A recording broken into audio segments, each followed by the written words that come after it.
writes, dilige et quod vis fac. Love and do what you want.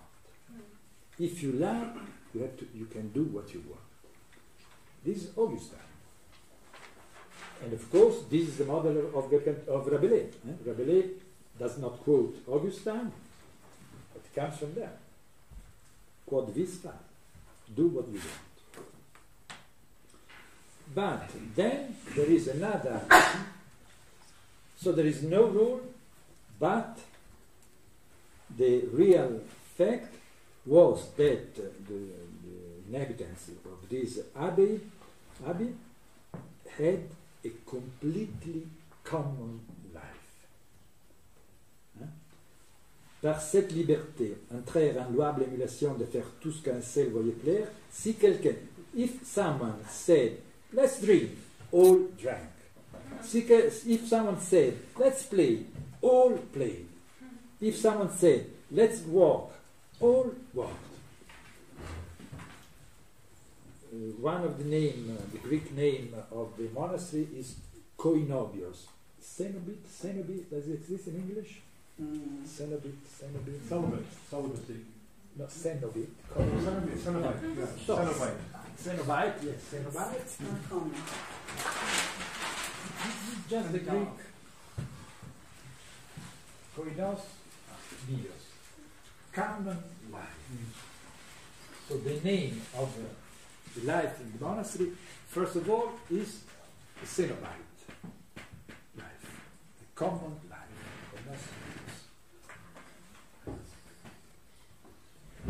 So, Rabelais. Scusa, what is it in Italian? Cenobio, cenobita. We say cenobita. Yeah. Means monk can be cenobita. I've heard Cenobio means the name of a monastery. Yeah. So Cenobio. Yeah, I've heard the term, but I don't think it's common in English. Cenobite, I think it must exist in English. Perhaps it's not very used. Cenobite It must exists in exist. English, but it's a very archaic term. Yeah, it's not used. But on the contrary, was one of the main terms for the Greek monkhood.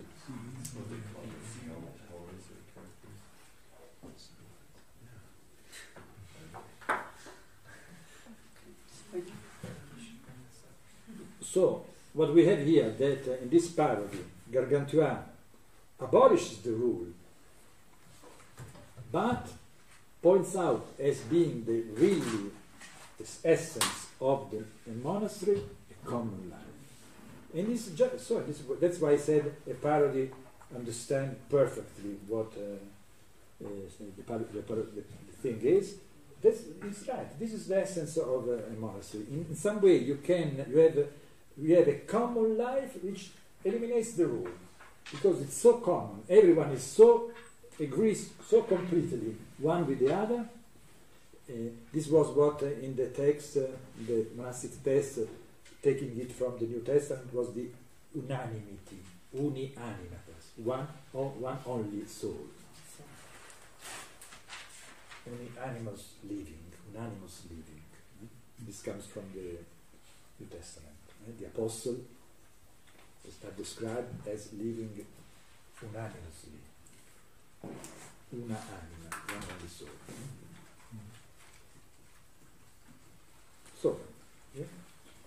Rabelais also makes a very good joke at one point at the expense of, in the monastic context, paresia is to speak the truth, to speak from one's heart, to speak in a common tongue.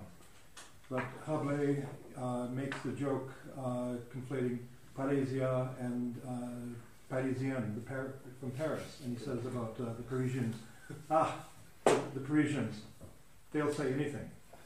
And so he makes the joke that from telling the truth and engaging in a common language to just saying anything at all, it's a good joke.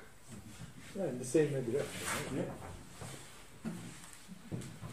So the second parody is the book that the Marquis de Sade wrote in 1785 in his cell as a monk in the prison of the Bastille in only 20 days, writing with a microgrammatic writing on a roll of paper of the length of 12 meters. Someone say that this book is a masterwork. Les 120 journées de Sodome. 120 is how is it in English? Days 120 days of Sodom. You can also think to Pasolini movie, which comes directly from this salon, which is exactly very truthful to the book. So both are a parody of Derrida. So I don't know if you are familiar with the book or with the film. So four debauchees, four rascals at the end of the kingdom of Louis XIV. The Duke of Blanchy, the Bishop, his brother, the President of Curval, and the financier D'Ursay, closed themselves together with 42 victims in a castle, a ceiling castle, in order to celebrate an unlimited orgy, but a strictly regulated orgy. So we see, if you remember, in the beginning when they meet, the first thing they do is to write the rule. They write the rule of the place. It's not an abbey, it's a castle, but it is exactly organized as a monastery. Because like in a monastery, every moment, waking up, eating, etc., are perfectly regulated, absolutely regulated. In this text, if you remember, on se lèvera toujours, everything is fixed, obsessively fixed. As you remember, not only awakening, etc., and what he calls, with choosing a religious term, la célébration of des orgies, the celebration of orgies. Of course, he's consciously using a religious term. Everything is ruled, even defecations of the boys and the girls is completely ruled. Everything is ruled. And then there is another thing which is really a parody of the monastery. If you remember, there are 4 women, the so-called historiennes, who, during the celebration, made a read. No, they don't read. They tell the story of their debauch. They narrate the story of their libertinage. This is exactly like a monastery, where you will always have a monk who reads something, holy writings, during the celebrations. So, like in Rabelais' parody, here also there is something of the cenobitic ideal, but in a way, what happens here, while in Theleme, common life abolished the rule, here you have a rule which destroys material life, because after 5 months the 42 victims are killed and 4 debauchees go back to Paris.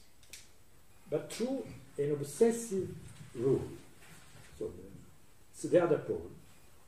In Rabelais, the life abolishes the rule. Here, the rule destroys the life.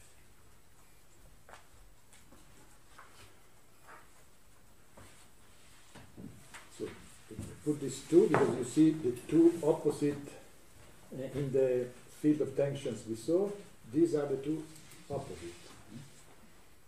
A rule that a life that abolishes the rule, and the rule that abolishes the life. No more common life, and the other no more rule.